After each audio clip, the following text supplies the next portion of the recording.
Bonjour, je suis très content de pouvoir participer à cette école d'été CAI Serium.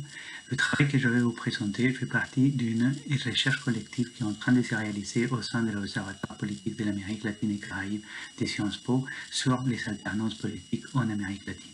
Je voudrais profiter de cette participation pour vous soumettre mes avancées et pour bénéficier de vos remarques, interrogations, conseils et critiques. Cette recherche collective cherche à comprendre les variétés des alternances politiques en Amérique latine, produites soit par les cycles électoraux, soit par les crises institutionnelles.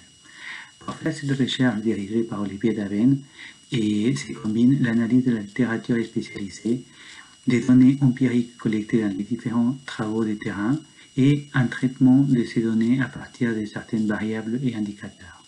L'idée de ces projets est d'offrir une vision innovante de la problématique des alternances en essayant de sortir de la simple labellisation des droites ou des gauches pour proposer de les distinguer en fonction de leur ampleur, leur contenu, leur temporalité, etc. Ces projets essayent également de s'inscrire dans des débats plus larges sur la périodisation des élections et sur les changements politiques et démocratiques en Amérique latine et ailleurs.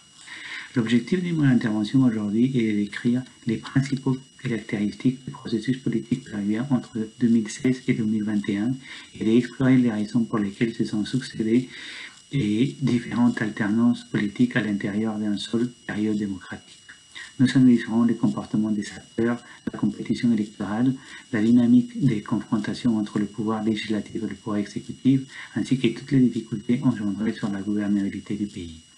Au regard de l'instabilité politique qui a marqué le Pérou ces 5 dernières années, il s'agira de montrer comment ce processus politique s'inscrit sur les difficultés du système politique péruvien à maintenir un équilibre de pouvoir quand un gouvernement n'a pas obtenu une représentation importante au Parlement. En effet, cette situation a déjà poussé plusieurs gouvernements dans le passé à se confronter à l'impossibilité de gouverner à cause d'une opposition trop intense du pouvoir législatif. Pour explorer les diverses alternances politiques au cours de cette période, nous allons diviser cette intervention en 4 parties. Dans la première partie, il s'agira de présenter l'alternance politique de 2016 qui a permis le retour d'une droite divisée au pouvoir. Ensuite, nous passerons en revue les conséquences de l'affaire Odebrecht sur la classe politique péruvienne.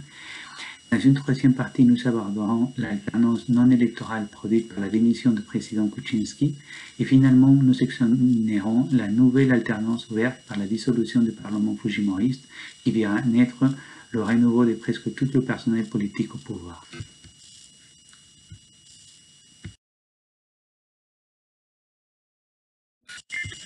En 2016, le médiocre gouvernement Humala, ajouté à la déception causée par le refroidissement économique, vont provoquer une sévère sanction électorale pour la gauche qui va ouvrir la voie au retour de la droite néolibérale au pouvoir. En effet, les élections générales de 2016 vont permettre à la droite de récupérer le contrôle de l'appareil politique péruvien. Néanmoins, les résultats de ces scrutins vont être extrêmement serrés. Le principal problème que pose cette nouvelle alternance politique va être l'extrême polarisation entre le pouvoir exécutif et le pouvoir législatif. La cause de cette extrême polarisation doit être cherchée dans les blessures profondes provoquées par le ballottage au sein de l'extrême droite péruvienne. Ces blessures, mélangées à la possibilité d'utiliser leur pouvoir au Parlement pour essayer d'améliorer leur positionnement pour les prochaines élections, vont être la source d'une très grande instabilité politique qui va régner durant les prochaines années dans le pays. La vulnérabilité du nouveau gouvernement, incapable d'obtenir une représentation politique et significative au Parlement, explique pour beaucoup cette forte instabilité politique et explique aussi pourquoi celle-ci va continuer même après la dissolution du Parlement fujimoriste. Revenons très rapidement sur les principaux enjeux de cette polarisation politique. Le Parti Force Populaire et sa leader Keiko Fujimori sont arrivés très bien placés pour les processus électoraux de 2016. Les équipes de ces partis avaient gagné beaucoup d'expérience lors de la campagne antérieure de 2011 où Keiko Fujimori avait été vaincu au 12e tour et avec à peine 3 points d'écart face au candidat progressiste Ollanta Humala. Ces partis avaient également commencé immédiatement après cette défaite un important travail de renforcement de ces comités politiques à l'intérieur de tout le pays. Les 37 parlementaires fujimoristes sous le gouvernement Humala avaient réussi à maintenir un discours critique et cohérent sur l'opposition d'extrême droite néolibérale. Tout ce travail discret a placé à Keiko Fujimori parmi les candidats favoris pour les prochains scrutins et d'une manière a convaincu à son entourage politique qu'il allait gagner facilement les prochaines élections présidentielles. Au premier tour de l'élection de 2016, Keiko Fujimori avait réussi à maintenir très largement devant toutes ses rivaux. Cette candidate n'a jamais descendu au-dessus des 30% d'intention de vote, loin devant tous ses concurrents. D'autre part, Pedro Pablo Kuczynski avait été un candidat très instable, mais qui pouvait compter sur un solide soutien d'une partie non négligeable des élites économiques et des médias. Kuczynski avait commencé comme le candidat pressenti pour accompagner Keiko Fujimori au deuxième tour, mais son image politique dans les sondages a commencé à se détériorer devant la percée de certaines figures politiques nouvelles comme celle de César Acuña du centre conservateur, Julio Guzmán, centre progressiste, Alfredo Barnechea, centre nationaliste et Verónica Mendoza, gauche. Finalement, Kuczynski se qualifie au deuxième tour sans vraiment convaincre la majorité des électeurs péruviens, récoltant presque la moitié des votes obtenus par Keiko Fujimori. En effet, Keiko Fujimori avait obtenu à peu près 6 millions de votes et Pedro Pablo Kuczynski 3 millions. Les caractéristiques principales de ces résultats résident dans le contrôle de l'extrême droite péruvienne du Parlement. Le grand écart des votes obtenus par les candidats des forces populaires au niveau national a été amplifié par le système de représentation proportionnelle et par le nombre réduit de sièges attribués à chaque région. Cette amplification a permis au parti fujimoriste d'obtenir 73 des 130 sièges au Parlement, c'est-à-dire qu'avec un 40% des votes obtenus au premier tour, ce parti s'est vu attribuer le 56% des sièges du Parlement, soit une majorité simple. Une autre caractéristique très importante de ce premier tour était la forte dispersion des votes entre les autres 5 forces politiques qui ont réussi à passer le seuil électoral. La gauche est devenue la deuxième force politique avec 20 sièges et le parti de Pedro Pablo Kuczynski n'a obtenu que 18 sièges. Toutes les autres forces politiques de différentes tendances de centre contrôlaient au moins d'une vingtaine de sièges au Parlement et leur rivalité politique rendait impossible l'établissement des alliances stables pour essayer d'équilibrer le pouvoir des Fujimoristes au Parlement. Le balotage de l'élection présidentielle a été davantage disputé. Nombreux électeurs qui ne voulaient pas soutenir la fille de l'ancien dictateur ont appuyé la candidature de Pedro Pablo Kuczynski. En effet, la caractéristique principale de ce ballottage a été l'extrême confrontation entre ces deux sensibilités politiques qui divisent le pays depuis les années 2000, le fujimorisme et l'antifujimorisme. La candidature de Pedro Pablo Kuczynski n'a pas réussi, malgré l'alignement de tout l'antifujimorisme derrière lui, à connecter avec les secteurs populaires de la société qui le considéraient comme un politicien trop blanc, trop distant, trop élitiste. Pour sa part, Keiko Fujimori a réussi à se maintenir en tête des sondages grâce à une projection d'une image d'une femme politique plus déterminée, plus crédible, plus proche des secteurs et des classes populaires, surtout après le premier débat présidentiel. Les stratégies électorales des deux camps sont devenues progressivement chaque fois plus agressives et diffamantes envers leurs rivaux politiques. Surtout, c'est en ce qui concerne deux personnages qui avaient collaboré dans la campagne électorale de 2011 dans le deuxième tour. Dans cette nouvelle campagne de 2016, Kuczynski avait très bien compris que pour remporter ce scrutin, il devait polariser et s'appuyer sur les électeurs antifujimoristes de la société péruvienne. Cela signifiait passer des alliances avec les secteurs progressistes et faire des attaques constantes sur le passé dictatorial de la famille Fujimori. Toutes sortes d'accusations infâmes ont été prononcées par les deux candidats. Une semaine avant les scrutins, tous les sondages donnaient Keiko Fujimori en tête des préférences électorales avec 5 points d'avance. Durant la même semaine, toutes les forces antifujimoristes ont tenté de soutenir la candidature de Pedro Pablo Kuczynski. Quelques jours avant le vote, la candidate de gauche Verónica Mendoza a adressé un message en quechua aux Péruviens d'origine indigène pour les exhorter à voter pour l'économie néolibérale afin de barrer la route de Keiko Fujimori et l'extrême droite. Après quelques heures d'incertitude, Pedro Pablo Kuczynski a finalement battu Keiko Fujimori avec seulement 42 000 votes d'avance. Ce résultat surprenant a été évidemment contesté par les Fujimoristes qui sont convaincus de l'existence d'une fraude organisée pour les voler l'élection présidentielle. Les leaders fujimoristes dénoncent une série d'irrégularités qui ont empêché divers groupes d'électeurs de voter et que certainement ces groupes allaient favoriser leur candidate. La déception vis-à-vis des résultats et les blessures ouvertes par une campagne très diffamante poussent l'extrême droite à entreprendre une guerre politique à partir du Parlement contre le nouveau président et ses alliés. Cette décision est relayée par l'autre camp de la droite démocratique et avec ses actions participe à la montée en puissance de cette polarisation politique. Cette confrontation politique fratricide entreprise par ces deux groupes conservateurs se termine, comme nous le verrons plus loin, par l'autodestruction des deux convainqueurs de l'élection générale de 2016. À cette extrême polarisation politique va s'additionner une série de scandales de corruption, plus particulièrement l'affaire Odebrecht, qui met en évidence des décennies de pots de vin versés par cette compagnie de BTP à des hauts fonctionnaires publics et à des hauts responsables politiques.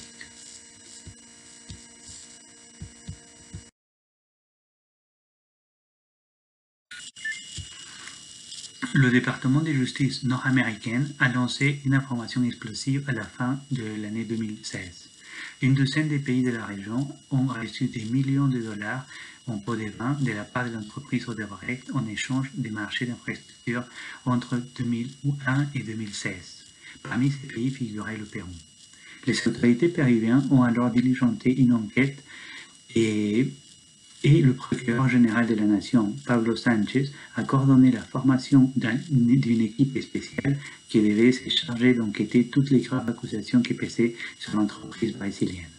La grande nouveauté de cette initiative repose sur la compétence et l'honnêteté des professionnels et de l'équipe spéciale pour pouvoir faire leur travail. Le chef de cette équipe, Rafael Vela, accompagné par les procureurs José Domingo Pérez, Germán Juárez Atoche et entre autres, marque une véritable rupture dans la lutte contre la corruption politique au Pérou, représentant une nouvelle génération de procureurs qui avaient émergé des nouvelles réformes de justice entreprises par les gouvernements précédents.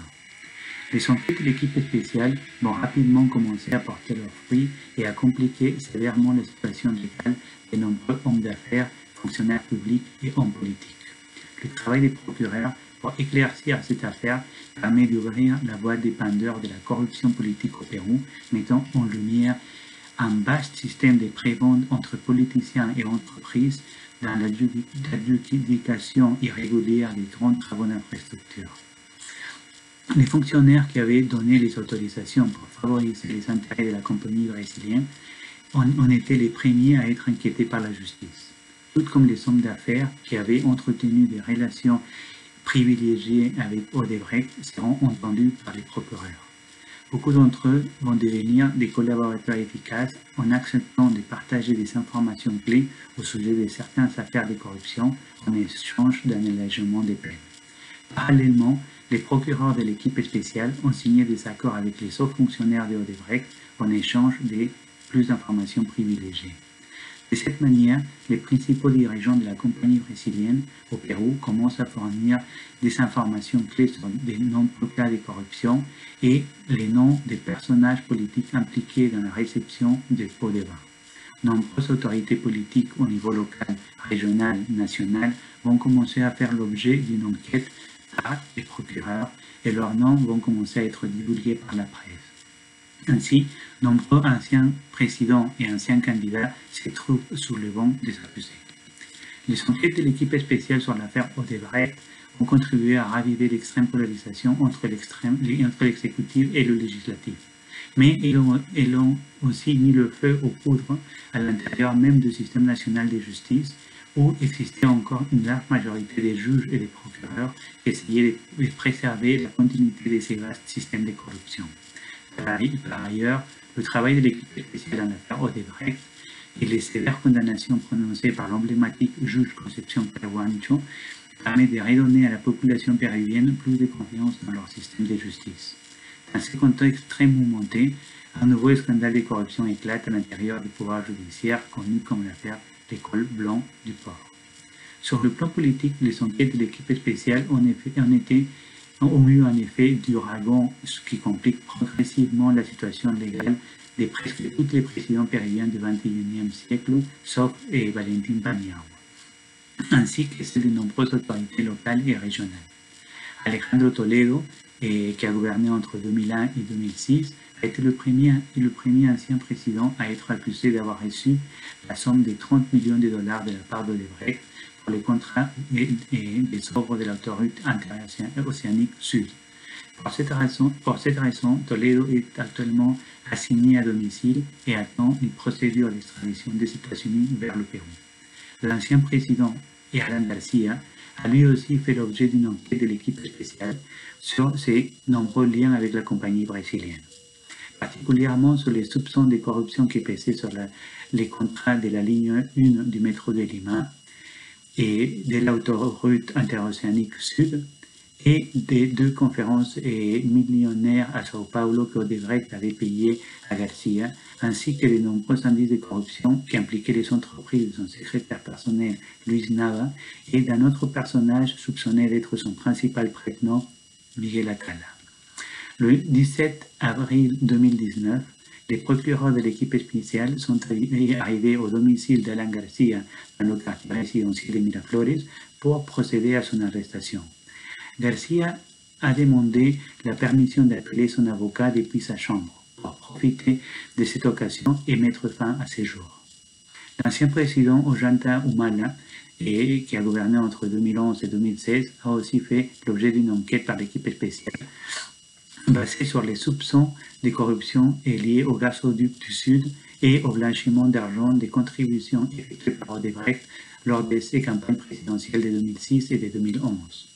Le 13 juillet 2017, il a été incarcéré à titre préventif pendant 9 mois avec sa femme Nadine Heredia. Actuellement, le couple Humala se trouve en liberté mais attend le début de son procès devant la justice. Divers présidents régionaux sont aussi les cibles de l'enquête de l'équipe spéciale. 5 présidents régionaux se trouvent actuellement en détention pour la réception des pots de vin d'Odebrecht en échange des contrats millionnaires en autoroutes et d'autres infrastructures. Félix Moreno, le président régional du Callao, César Álvarez, le président régional de Ancash, Jorge Acurio Tito, le président régional de Cusco, Yehude Sime, le président régional de Lambayeque, César Villanueva, le président régional de San Martín, et entre autres, de nombreux candidats sont impliqués aussi dans le délit de blanchiment d'argent et des donations de campagne. Les 2 dernières maires de Lima, Susana Villarán et Luis Castañeda Locio, ainsi que des anciens candidats à la présidence de la République comme Lourdes Flores et Keiko Fujimori. Cette dernière a fait l'objet d'une enquête pour blanchiment d'argent pour les donations de Odebrecht lors de sa campagne présidentielle de 2011. Le capital politique de Keiko Fujimori et du parti Force Populaire a commencé à s'effriter à cause de cette affaire de corruption et à la défense systématique au Parlement des juges et des procureurs impliqués dans les affaires de l'école blanc du port. Un nombre d'informations sur l'affaire Odebrecht seront filtrées en permanence dans les médias par les procureurs de l'équipe spéciale, ce qui amène certains groupes à utiliser ces révélations comme des armes politiques pour déstabiliser leurs rivaux. En effet, le travail efficace des procureurs de l'affaire Odebrecht contribue malgré eux, comme nous le verrons plus loin, à prolonger l'instabilité politique par les révélations progressives au sujet des personnages politiques corrompus. Cette information réservée aux enquêtes balaye une partie de la classe politique péruvienne qui se trouve très fortement corrompue dans ce système de prévente économique. Et dans le même temps relance les discussions sur les niveaux de politisation de la justice, de la juridisation de la politique et de la médiatisation de la justice au pays.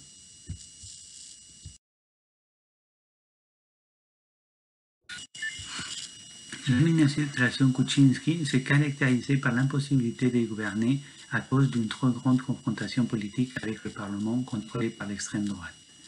Au début du gouvernement, Kuczynski a essayé de calmer cette polarisation en cédant sur plusieurs points avec les Fujimoristes, mais les parlementaires des forces populaires n'avaient aucune intention de négocier.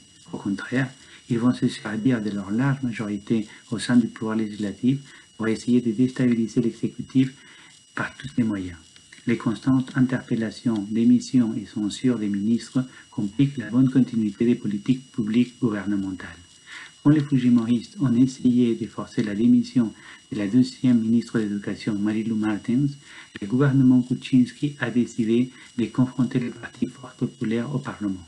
Pourtant, les Fujimoristes ont immédiatement gravi des échelons avec les censures du Premier ministre Fernando Zavala et tous ses ministres 14 mois à peine et après le début du quinquennat Kuczynski. À ce moment, l'exécutif avait déjà fait l'objet de 5 interpellations, une censure et 2 questions de confiance.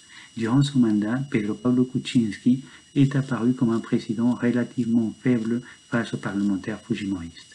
Il semblerait qu'il n'a pas vraiment compris la nature de son rival politique. Ces mères démocratiques n'étaient aucunement compatibles avec les mœurs autoritaires de l'extrême droite péruvienne. Le travail de l'équipe spéciale mettra à nouveau les feux aux poudres dans le champ politique quand les procureurs vont commencer à enquêter sur le président. En effet, Kuczynski était soupçonné de trafic d'influence en faveur d'Odebrecht quand il a été ministre de l'économie et premier ministre du gouvernement Toledo. Ces graves accusations ont servi d'excuse à l'opposition fujimoriste pour demander immédiatement sa démission. Le président Kuczynski a réussi à survivre à une première motion de destitution grâce aux forces antifujimoristes au Parlement et surtout à la surprenante aide du fils cadet d'Alberto Fujimori. En effet, Kenji Fujimori et un groupe de parlementaires fujimoristes ont décidé de rompre avec leur propre parti à la suite d'une série de négociations qui bénéficiaient à l'ancien dictateur. Quelques jours plus tard, Kuczynski signe le pardon humanitaire pour l'ancien président Alberto Fujimori.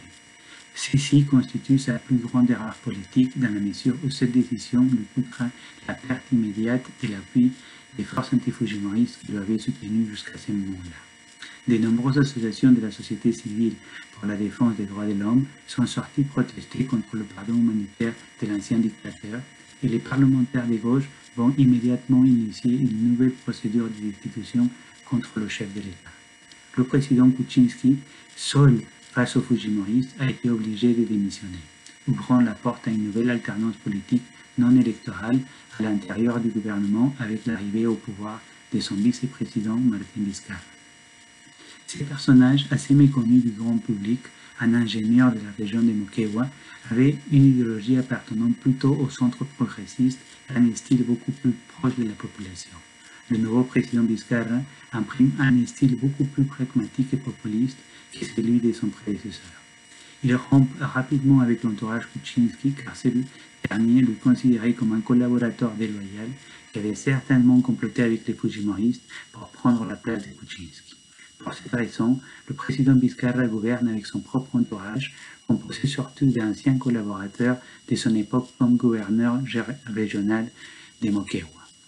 Le président Vizcarra nomme également des ministres et à des personnages peu connus et pour certains assez controversés. Quelques-uns avaient été les plus actifs promoteurs de la démission de Kuczynski. Mais cette décision lui permet néanmoins de se donner une image moins élitiste, moins liménienne et moins néolibérale. D'ailleurs, Vizcarra s'est montré comme un homme politique beaucoup plus énergique et s'est construit peu à peu une image de bon gestionnaire qui n'a pas peur de se confronter à la corruption.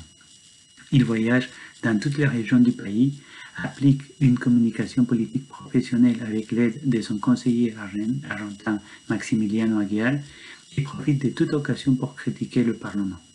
De cette manière, et grâce à ce nouveau discours, le président Vizcarra réussit à instaurer une image très positive de sa personne auprès de l'opinion publique et lui permet de monter graduellement dans les sondages. En effet, Martín Vizcarra révolutionne le niveau d'approbation des présidents péruviens durant les 2 dernières décennies, en arrivant à se maintenir toujours au-dessus des 50% d'opinion favorable et en arrivant au moment le plus haut de son approbation à 79% d'approbation.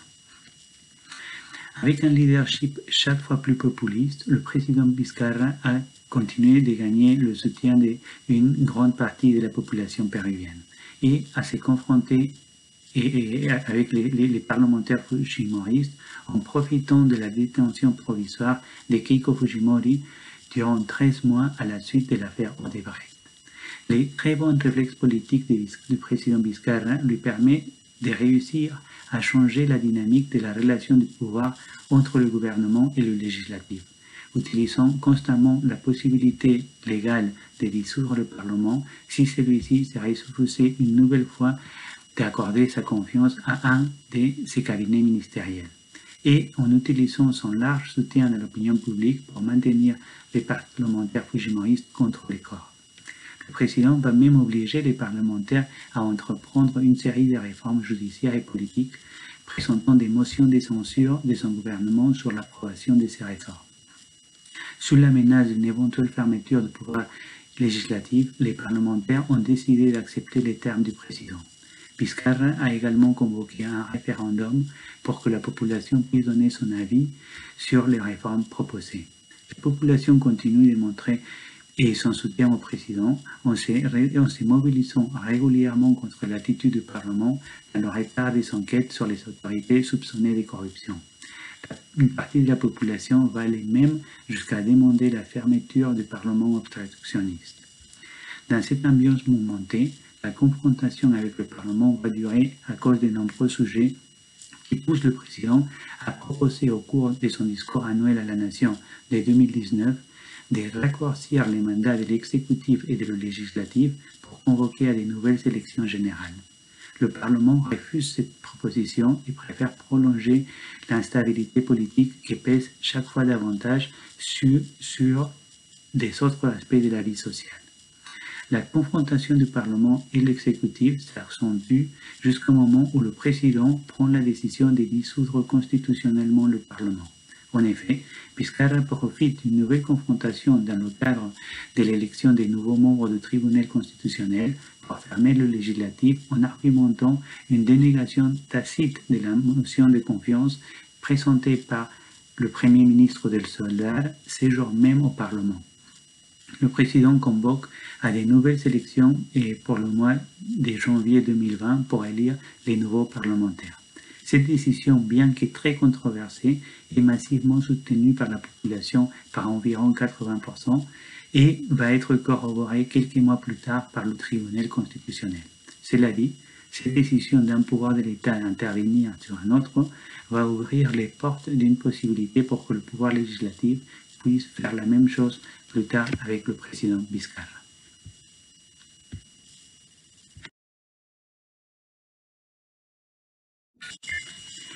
La dissolution du Parlement à majorité fujimoriste ouvre un nouvel espace d'alternance politique.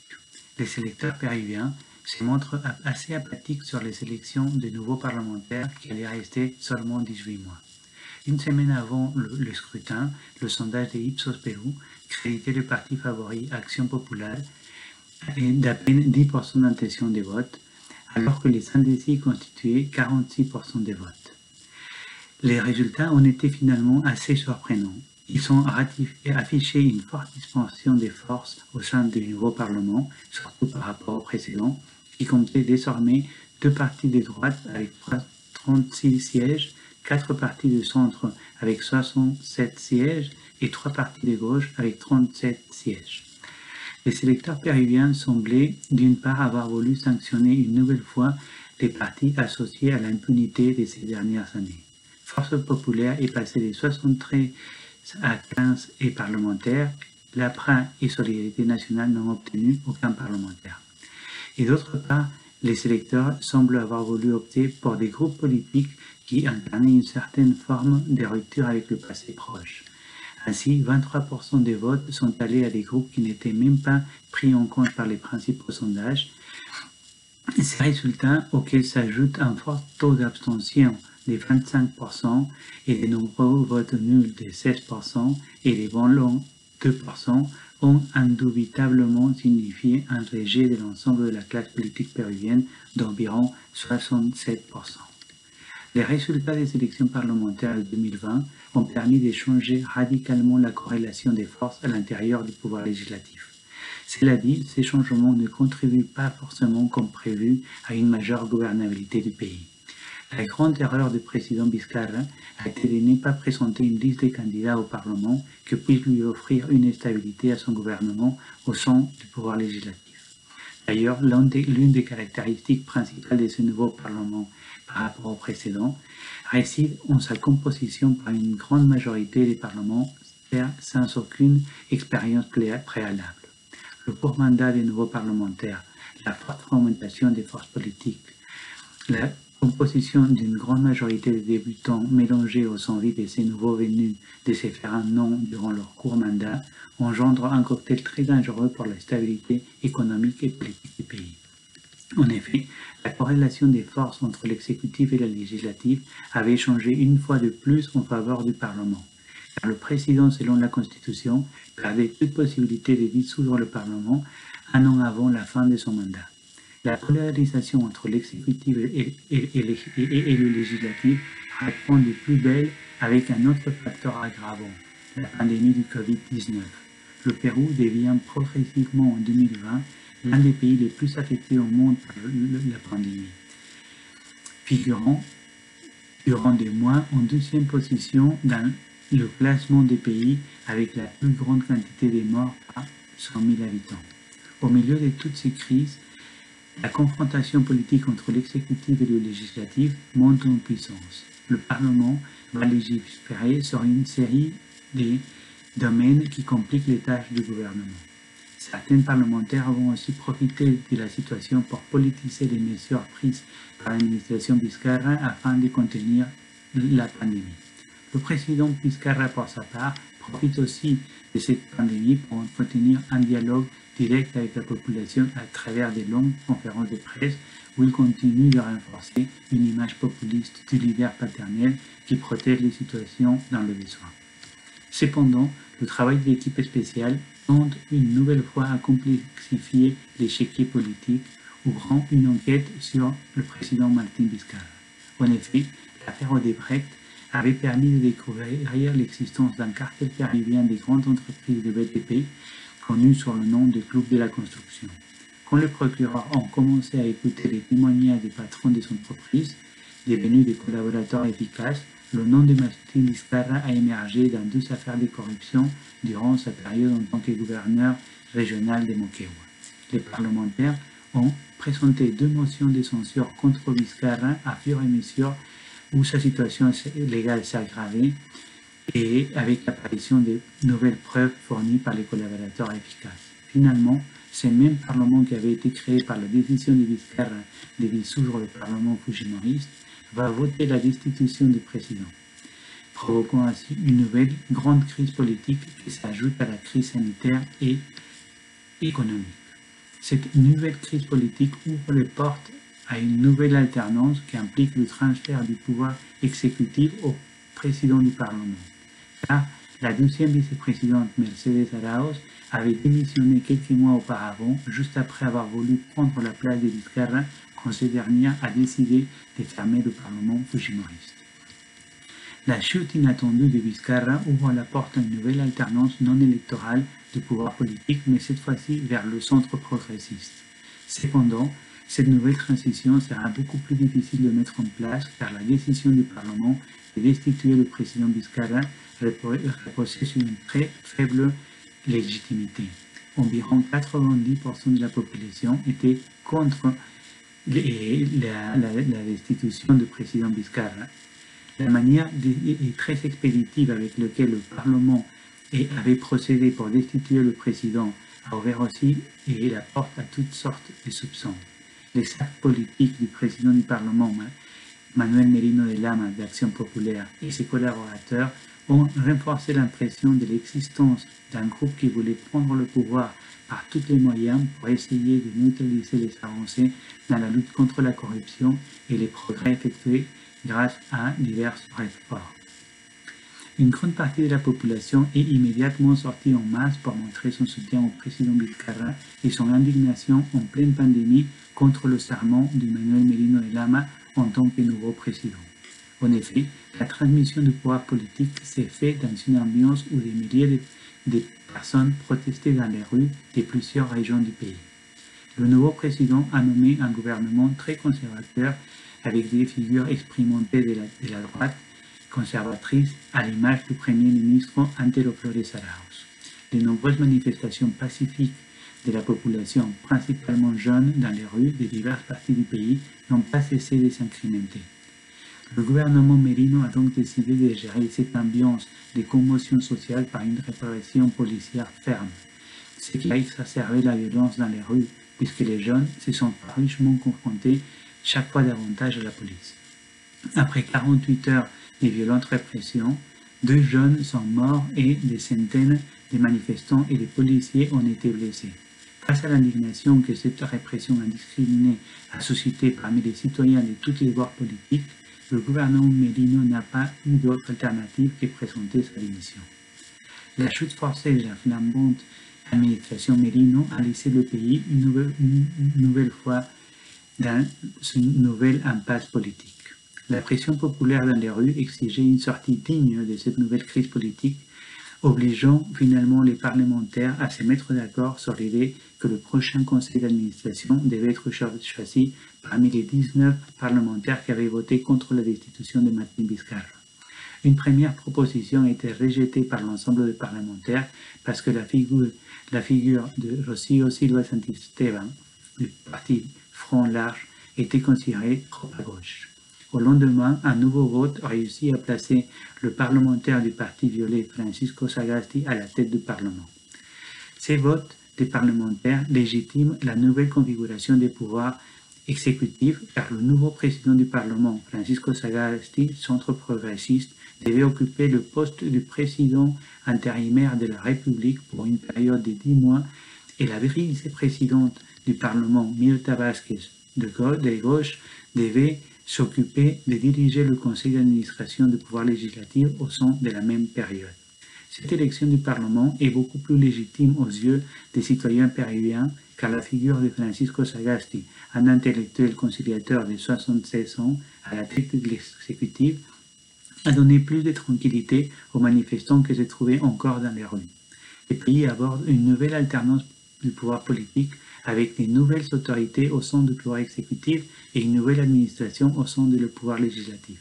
Le gouvernement de transition et urgence nationale de Francisco Sagasti devait garantir la réalisation des élections libres en avril de 2021, de continuer la gestion de la pandémie et de la crise économique, ainsi que transmettre le pouvoir pacifiquement au nouveau président qui sera désigné par les Péruviens dans les urnes au mois d'avril 2021.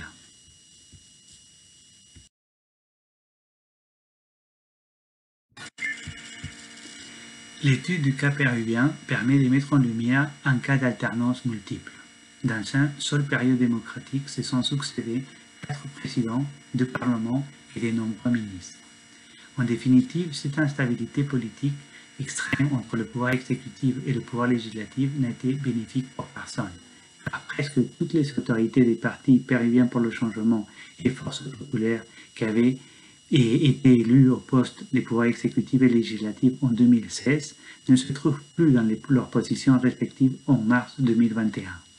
Cette confrontation féroce dans le législatif, contrôlée par une opposition qui pouvait déstabiliser en permanence les actions d'un gouvernement en place, a bloqué le pays en plein ralentissement économique et en pleine crise sanitaire et sociale. En plus, il a ouvert la porte à une nouvelle alternance politique, cette fois-ci à travers les urnes en 2021, qui pourrait bénéficier des extrêmes politiques à cause de cette ambiance de crise généralisée. D'ailleurs, nous nous trouvons aujourd'hui en plein ballottage où se confrontent l'extrême gauche avec Pedro Castillo et l'extrême droite avec Keiko Fujimori. Tout semble que cette extrême instabilité politique et cette sévère crise sanitaire, économique et sociale a poussé les électeurs péruviens à voter pour les extrêmes. Nous verrons dans les prochains mois si le Pérou est capable de s'extraire de cette spirale profonde de polarisation politique. Merci.